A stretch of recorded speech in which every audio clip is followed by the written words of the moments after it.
할렐루야. 말씀학관 여러분, 2월 둘째 주 주일 예배 말씀 같이 나누도록 하겠습니다. 오늘 말씀은 출애굽기 3장 10절로 12절까지의 말씀입니다. 출애굽기 3장 10절로 12절까지의 말씀 읽도록 하겠습니다.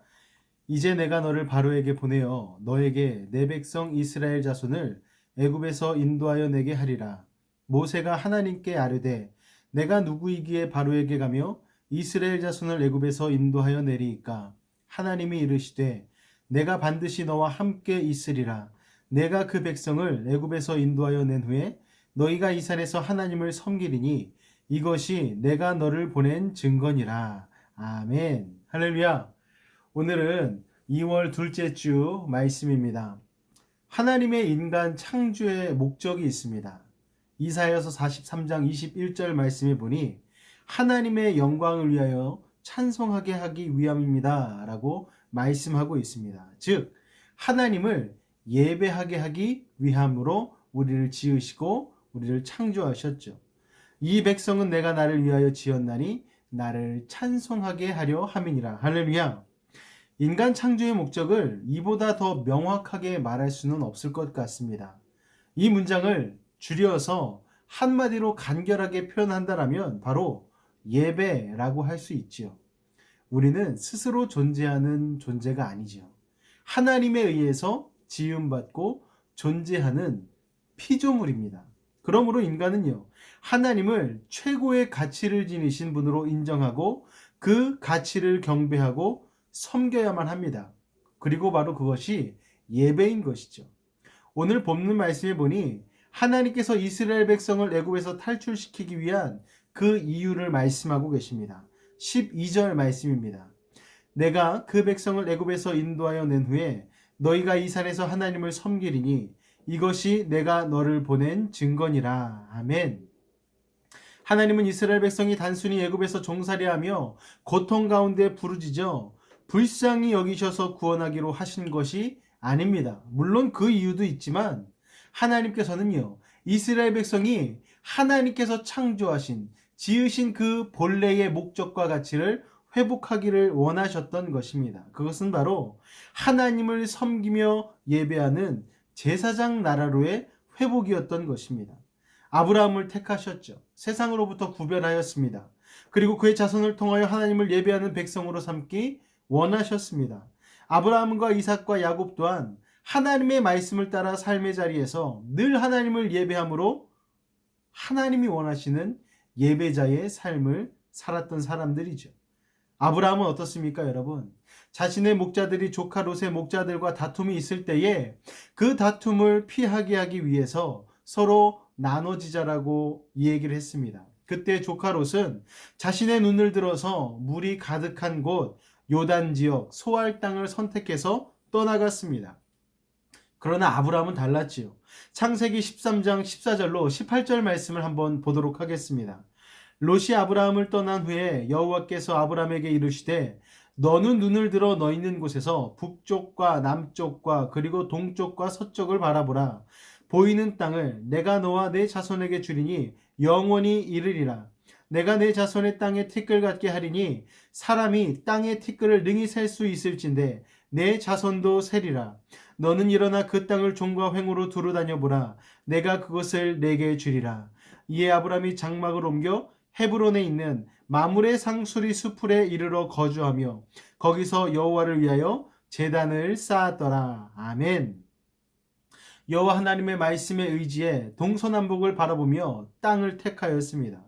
그 땅은 그런데 요단과 같은 물이 넉넉한 곳이 아니었습니다. 헤브론에 있는 마므레 상수리 수풀이라고 기록하고 있죠. 그곳에 이르러서 아브라함은 자리를 잡았고 여호와를 위하여 제단을 쌓았다라고 창세기 14장 18절에 말씀하고 있습니다. 아브라함이 선택한 곳은 물이 넉넉한 세상적으로 살기 좋은 것이 아닌 하나님께 예배하기 가장 좋은 장소를 자신의 삶의 터전으로 택하였다라는 것입니다. 이삭은 어떻습니까, 여러분? 흉년이 닥쳐서 살기 위해서 애굽으로 이사하려 하였지만 하나님의 말씀에 순종하여 그랄이란 곳에 머물게 되어지죠. 하나님께 순종했기에 하나님께서는 그에게 무려 농사지은 이후에 100배의 열매를 허락하여 주셨습니다. 그런데 그 맺은 열매로 인해서 오히려 주변의 시기와 질투로 아브라함 때에 팠던 우물도 다 흙으로 메움당하고 옮겨가야 하는 처지에 이르르고 말았습니다. 에색이란 우물을 지나 신나에 이르고 신나를 떠나서 다툼이 없는 넓은 지경과 같은 물의 근원을 허락하신 르호봇이란 곳에 이르러서야 평안을 누리게 되어집니다. 그러나 이삭은 거기에서 안주하지 않았죠. 하나님을 예배하기 좋은 부엘세바란 곳에 올라가게 되어집니다. 그리고 거기서 제단을 쌓고 여호와의 이름을 부르며 장막을 치고 삶의 터전을 자리 잡게 되어집니다. 야곱은 또한 어떻습니까, 여러분? 태어날 때부터 둘째로 태어난 서러움이 있었지만 그는 하나님을 경외하는 예배자로서 친형 에서로부터의 죽음의 위기 가운데 있을 때에 하나님의 사닥다리의 환상을 경험하게 됩니다. 야곱은 그 자리에서 사닥다리 위에 하나님께서 말씀하시는 약속을 통해서 위로와 확신을 얻은 후에 자신이 잠잘 때 베었던 돌을 기초석 삼아 제단을 쌓고 베델, 즉 하나님의 집이라 이름하고 그 자리에서 하나님께 예배드린 사람이 바로 야곱이라는 것입니다. 아브라함, 이삭, 야곱, 물론 인간이기에 실수도 많이 했죠. 그렇지만 그들은 결국 예배를 통해서 삶을 회복하였고 예배를 통해서 하나님이 어떠한 분이신 것과 예배를 통해서 자신이 어떠한 존재라는 것을 깨달았습니다. 그리고 예배를 통해서 하나님이 주시는 참된 복이 무엇인지를 경험했다라는 것입니다. 신약성경 요한복음 4장에 보면은요, 우물가의 여인, 사마리아 여인의 이야기가 나옵니다. 이 여인은요, 사랑에 목마른 여자였습니다. 이미 5명의 남자를 거쳐 6번째 남편을 두었지만 그녀에게는 사랑과 삶에 대한 목마름 그리고 갈급함이 있었습니다. 해가 중천에 떠 있는데 아무도 물 기르러 나오지 않는 그 시간에 우물가에 와서 물을 떠가려는 것만 봐도 그녀의 삶이 얼마나 녹록치 않았는지 고단한 삶을 살고 있었는지를 우리는 짐작해 볼 수가 있습니다. 이미 5명의 남편을 거쳐간 그녀에게 마을 사람들은요, 고운 시선을 가질 리가 없었겠지요. 그로 인해서 아무도 없는 한낮에 많은 사람들의 시선을 피하여서 그 무거운 물동이를 이고 물을 들어 온 것입니다. 그런 그녀를 예수님은 친히 만나 주셨죠. 그리고 그녀에게 말씀하여 주십니다. 요한복음 4장 13절로 15절까지의 말씀을 읽도록 하겠습니다. 예수께서 대답하여 이르시되 이 물을 마시는 자마다 다시 목마르려니와 내가 주는 물을 마시는 자는 영원히 목마르지 아니하리니 내가 주는 물은 그 속에서 영생하도록 솟아나는 샘물이 되리라. 여자가 이르되 주여 그런 물을 내게 주사 목마르지도 않고 또 여기 물 기르러 오지도 않게 하옵소서. 아멘. 예수님 이렇게 말씀하신 것이죠. 네가 떠가는 이 물은 너의 삶과 같아. 아무리 떠다 마셔도 너희의 삶의 목마름을, 갈증을 해결할 수는 없단다. 그러나 내가 내게 주는 물을 마시면 영원히 목마르지 않을 수 있어. 라고 예수님께서 사마리아 여인에게 말씀하신 것입니다. 그러자 사마리아 여인은요, 예수님이 주시는 물이 어떤 것인지 깨닫지는 못했습니다. 그러자 예수님은 갑자기 예배에 관하여 말씀하십니다. 요한복음 4장 23절 말씀입니다. 아버지께 참되게 예배하는 자들은 영과 진리로 예배할 때가 오나니 곧 이때라. 아버지께서는 자기에게 이렇게 예배하는 자들을 찾으시느니라. 아멘. 삶에서의 목마름을 이야기하는데 예수님 갑자기 예배를 이야기하신 이유가 무엇일까요, 여러분? 그것은 다름 아니라 우리의 삶을, 우리의 마음을 세상의 것으로 채울 수 없음을 말씀하신 것입니다. 고린도후서 3장 4절로 5절 말씀에 보면 이렇게 말씀합니다. 우리가 그리스도로 말미암아 하나님을 향하여 이 같은 확신이 있으니 우리가 무슨 일이든지 우리에게서 난 것 같이 스스로 만족할 것이 아니니 우리의 만족은 오직 하나님으로부터 나느니라. 아멘. 할렐루야. 우리의 만족이 누구에게 달려 있다고요, 여러분? 하나님 한 분께 달려 있다라는 것입니다. 여인은 삶의 목마름을 해결하고자 세상에서 사랑을 찾아 헤매었습니다. 그것으로 목마름을 해결할 수 없다라는 것, 진정한 삶의 목마름을 해결할 수 있는 방법은 인간의 원래 가치를 회복하고, 즉 하나님이 찾으시는 사람, 영과 진리로 예배하는 예배자의 모습으로 거듭나야지만 그 목마름이 해결된다는 것을 이 여인은 예수님을 만나고 나서야 깨달은 것이죠. 사람에게 허무함이, 허탈감이 찾아오는 이유가 무엇입니까, 여러분? 밑 빠진 독에 자꾸만 물 붓기를 하는 인생 때문에 그렇다라는 것입니다. 한 영혼이 천하보다 귀하다라고 말씀하고 있는데 어떻게 천하로 한 사람을 만족시킬 수가 있겠습니까? 우리를 만족시킬 수 있는 분은요, 오직 예수님 한 분밖에 없습니다. 오직 예수 그리스도 우리 주 하나님밖에는 우리를 만족시키며 우리를 행복하게 하실 수 있는 분이 없다라는 것을 우리는 기억해야만 할 것입니다. 그리고 그 만족은 받는 데서 오는 것이 아닌 하나님께 예배 드림에서 오는 것임을 우리는 기억해야만 합니다. 이런 질문을 합니다. 교회 왜 가셔요? 물어보면 이렇게 대답하실 때가 있죠. 은혜 받으러 갑니다. 맞는 말이죠. 아주 맞는 말은 근데 아닌 것 같습니다. 보다 좋은 대답은 예배 드리러 갑니다 입니다. 하나님께 영과 진리로 예배를 드리면 하나님은 그 응답으로 우리에게 은혜를 주시죠. 그러니까 하나님께 예배를 드리러 가는 것이 우리의 삶과 인생의 목적이 되어지고, 그렇게 예배를, 그렇게 찬양을, 그렇게 영광을 돌리고 난 뒤에 그 결과물로 얻어지는 것이 하나님의 은혜라는 것을 여러분 깨달으시길 바랍니다. 다시 한번 처음으로 돌아갈까요? 하나님은 모세에게 이스라엘 백성을 출애굽시키라 말씀하시면서 다른 얘기하지 않으셨습니다.